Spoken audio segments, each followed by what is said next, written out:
if I could get 4 of you to understand it's just not gonna matter when people, I love when people, I don't even know what else to tell you. I'm gonna say it very clear. Stefan, get very focused here because I wanna really deliver this with all the drama that it deserves.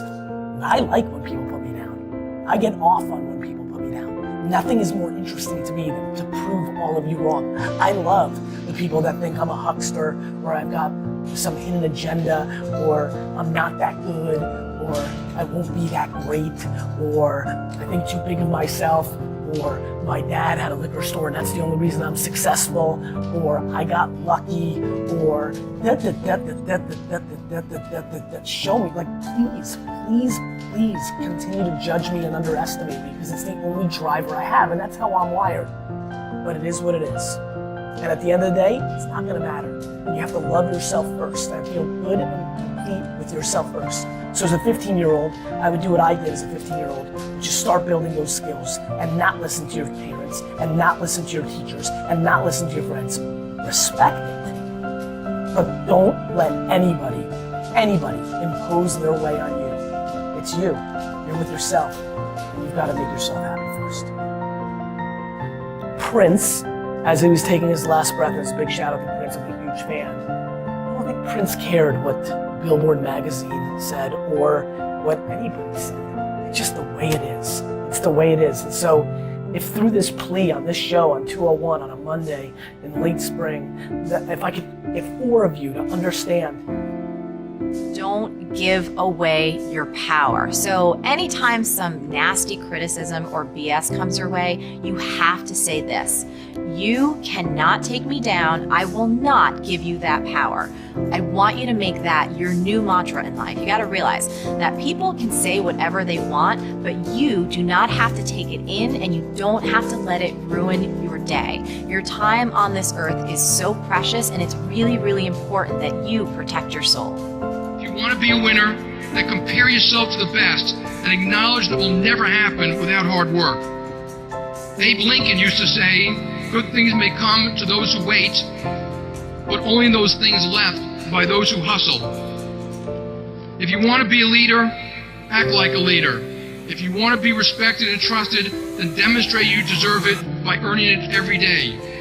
If you want to be known as honest, not telling lies is not sufficient. Don't even shave the truth. And make sure your friends and colleagues will always bring you back to earth when you, like we all do at times, are deceiving yourself. I've become an expert on this because I was one of those being bullied. And most people wouldn't think of that about me because I'm 6'7", but I was actually always the smallest kid in my class. Part of what kept me going was a vision in my mind that said, they may do this to me today, but someday, my life will be more. I won't be the person that people verbally or physically abuse. And I remember being in high school and envisioning someday I was going to become the successful person and I was going to make a difference. And I become, financially successful. The fact that we had no money was one of the things I was bullied about most. And I remember I signed in a couple of these bullies' annuals at the end of the year. I got hold of their annuals and I wrote these horrible things. I became the bully, right?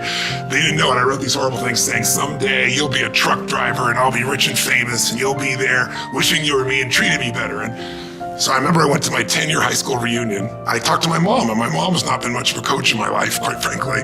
But that day she was really interesting. She said, "What's going on?" I said, "I'm going on my 10-year high school reunion and I just want to say hello. I'm driving my way up." And she goes, "Honey, I can hear something in your voice. What is it?" I said, "Nothing." And what it was is when I was going up there, I remembered what it was like 10 years before when I felt so alone, when I felt totally an outsider, when I feared for what was going to happen to me physically or at least being harassed.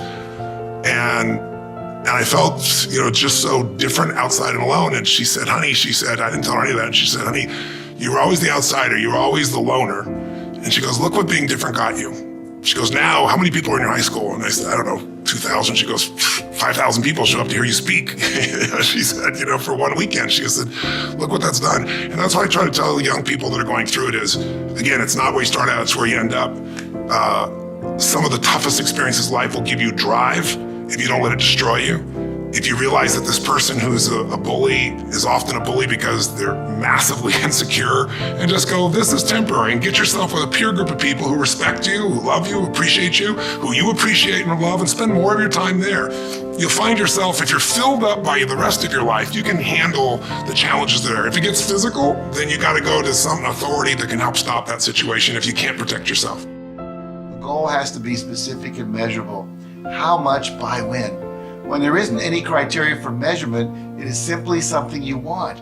We call it a wish, a preference, or just a good idea, but it doesn't register in the mind as a goal.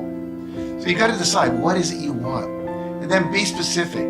For example, I want to lose weight is vague, but it might become, I will weigh 135 pounds by August 1st at 5 p.m.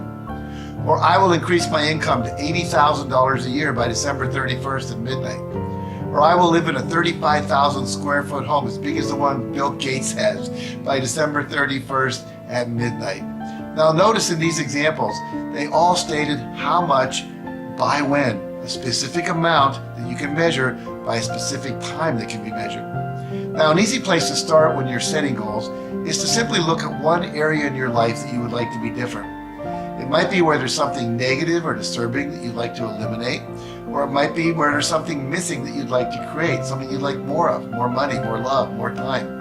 Now, once you've decided what you want, you can either do something about it or not. It's your choice, and you have the responsibility for your choices. But bear in mind that you have to be willing to change your behavior and do something different if you want to create a different outcome.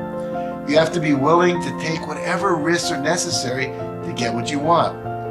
Now, if you've already taken some initial steps in the right direction towards some of your goals, now's the time to decide what next steps do you need to take to keep moving you toward your chosen goal. You see, it's very liberating when you finally realize that you have the power to make your life whatever you want it to be.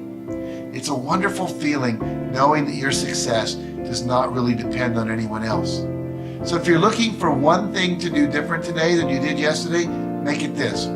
Commit to taking 100% responsibility for every aspect of your life. Then choose what it is you want. Decide what actions you're going to need to take to create it. And then take those actions one step at a time. Now, there are a lot of things you can learn to do to accelerate your success, but the basics that will move you from where you are to where you want to be are simply this. Decide what you want. Take control of your thoughts. Visualize what you want. Make a plan and then take action. Actualize your plan. Start with these simple steps, and I promise you that you'll start seeing the results you want. But when I was young, I think I would have made those same mistakes if I didn't have my father in my life. You know, just being a coach that was extremely hard on me. You know, I think that if he didn't discipline me in boxing, I don't really know how my career would have played out. You know, I didn't want to slack, and I didn't want to seem irresponsible or not disciplined. So that's why I always you got to sacrifice something to get something. So that's why I've always made sacrifices to get to a certain level. And to get to the pinnacle, you got to make sacrifices, and that's what I did. We studied rookie teachers working in really tough neighborhoods, asking which teachers are still going to be here in teaching by the end of the school year. And of those, who will be the most effective at improving learning outcomes for their students? We partnered with private companies asking which of these salespeople is going to keep their jobs, and who's going to earn the most money. In all those very different contexts, one characteristic emerged as a significant predictor of success. And it wasn't social intelligence, it wasn't good looks, physical health, and it wasn't IQ. It was grit. Grit is passion and perseverance for very long-term goals. Grit is having stamina. Grit is sticking with your future, day in, day out, not just for the week, not just for the month, but for years, and working really hard to make that future a reality. Grit is living life like it's a marathon, not a sprint. A few years ago, I started studying grit in the Chicago public schools. I asked thousands of high school juniors to take grit questionnaires, and then waited around more than a year to see who would graduate.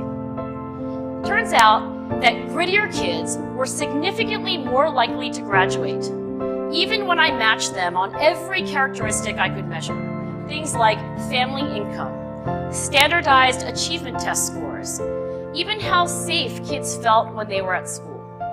So it's not just at West Point or the National Spelling Bee that grit matters, it's also in school, especially for kids at risk for dropping out.